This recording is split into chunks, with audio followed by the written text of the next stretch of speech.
6 years before George Santos, Trump's endless lying made him president. Trump questions whether not paying taxes is even a crime as he laments his former CFO Weisselberg's jailing. Her daughter told her friends she's taking a gap year, but she corrected her daughter in front of everyone by saying she failed high school and can't get into college. His 22-year-old daughter wants to get married to a 30-year-old guy he seriously disapproves of, so he is refusing to give them any money for their wedding. Donald Trump's biggest mistake: he trashed America's finances? This is breaking news. I'm Aaron Burnett in Washington. 6 years before George Santos, Trump's endless lying made him president. Washington: maybe George Santos' real problem is that he aimed too low.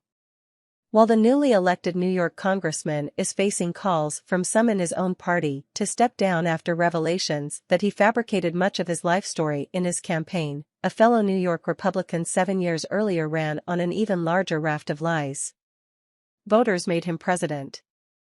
Donald Trump lied about how much money he had, the size of his airplane, the number of floors in his building, about whether he was still in the mail-order steak business, even his own height. He was rewarded with the White House, where he set new records for falsehoods, culminating in the big lie about the 2020 election having been stolen from him, which in turn served as the foundation for his January 6, 2021, coup attempt to remain in power. So why the fixation on Santos lies now, compared with the relative pass Trump got? Triage, explained former Republican consultant Max Stepanovich, who left the party because of Trump. Among the constant outrages that were the stock and trade of Trump, from undisguised and repetitive racism to admission of sexual assault and endemic misogyny to slandering legitimate heroes and attacking their families to you name it, biographical fiction was small beer. In Santos' case, he added, it is the only beer on tap. It is true that Santos' whole cloth fabrications are extraordinary for an elected politician. He has lied about the colleges he went to, about getting knee replacements after playing competitive volleyball, about having worked for Citigroup and Goldman Sachs, and having been wildly successful at both, about losing 4 employees in the 2016 Pulse nightclub massacre in Florida, and even about being Jewish. He nevertheless remains in the minor leagues, compared with the lie upon lie told by his party's last president about his own life story. Trump lied about the size of his private jet, claiming it was larger than the 747 that the president normally uses as Air Force One. He lied about having dated model Carla Bruni and having been pursued by Madonna. He lied about the British royals having expressed interest in buying apartments in his Trump Tower in Manhattan. And he lied about how many floors that building contains, calling it a 68-story high-rise even though it has only 57, floors 6 through 13 do not exist, and neither do 27 through 29. He lied about his own identity, calling journalists with made-up names to pass along false news items about Trump. He lied about his height, claiming for decades to be 6 feet 3 inches, despite photos of him next to 6'3" Jeb Bush and 6'2" Justin Trudeau show that he is shorter, even though he wears shoes with 2-inch lifts.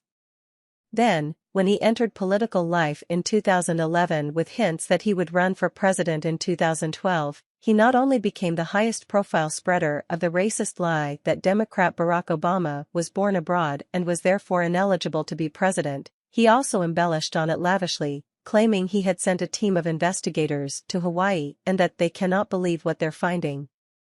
In fact, as former Trump lawyer Michael Cohen admitted later, there had been no investigators sent to Hawaii, Obama's birthplace, or anywhere else. Trump had simply made it up. Eventually, even Republican rivals who had largely left Trump alone as they attacked one another began to criticize Trump for his dishonesty.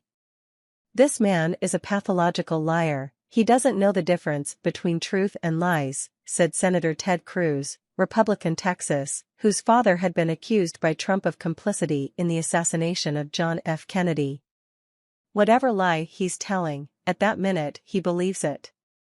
Trump's biggest lie of all, though, was foundational to his popularity with many voters, that he was a brilliant, self-made billionaire businessman, worth as his campaign claimed in a 2015 press release in all capital letters, $10 billion. In reality, he only played a self-made billionaire on TV, as the host of NBC's The Apprentice.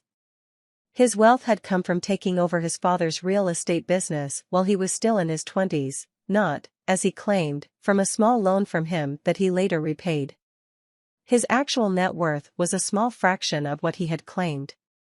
In a 2007 deposition, in fact, he admitted that his net worth varied with his mood each day rather than on fair market valuations.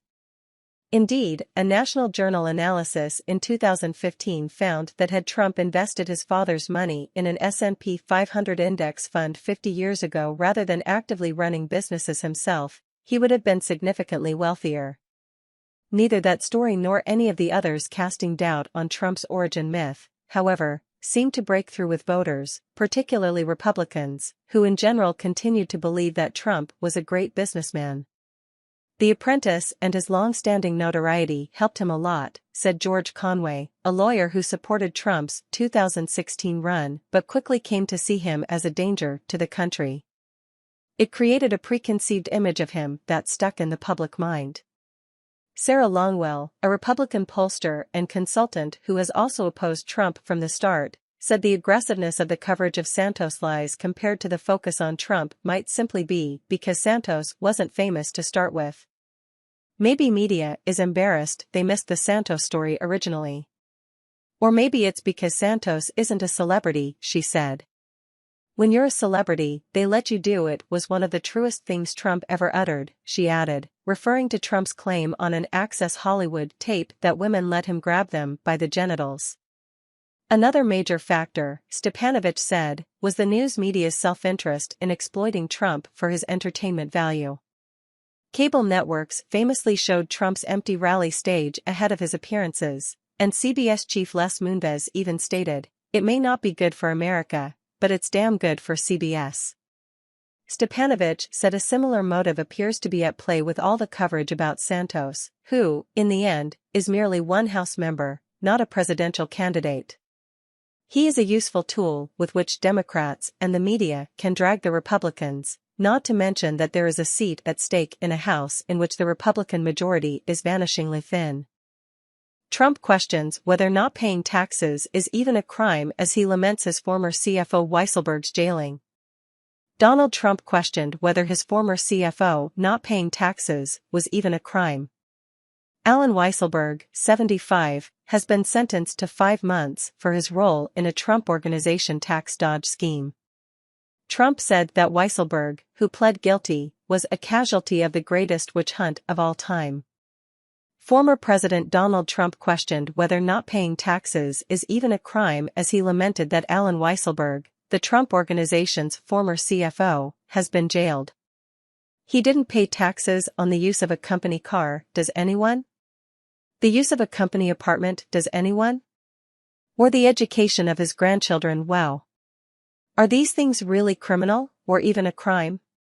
Trump wrote on Truth Social on Friday. Trump said that Weisselberg, who pleaded guilty in August to 15 felony counts, including a scheme to defraud, conspiracy, grand larceny, and criminal tax fraud, was a casualty of the greatest witch hunt of all time. Weisselberg, 75, was earlier this month sentenced to 5 months for his role in masterminding a Trump Organization tax dodge scheme. The scheme saved hundreds of thousands of dollars in taxes for him and a small group of other second-tier executives. The plea deal also requires Weisselberg to pay more than $2 million in back taxes and penalties. Weisselberg will serve his sentence at New York City's notorious Rikers jail, which depending on good behavior, could be cut down to roughly 100 days, his lawyer has said.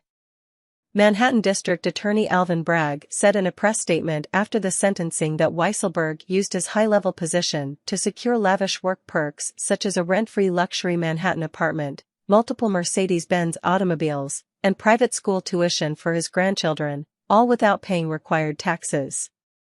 Weisselberg was sentenced days before the Trump Organization was hit with a $1.6 million fine during the company's sentencing for its December conviction on payroll tax fraud. The former CFO remained loyal to his former employer throughout the trial, continuing to insist that Trump himself did nothing wrong.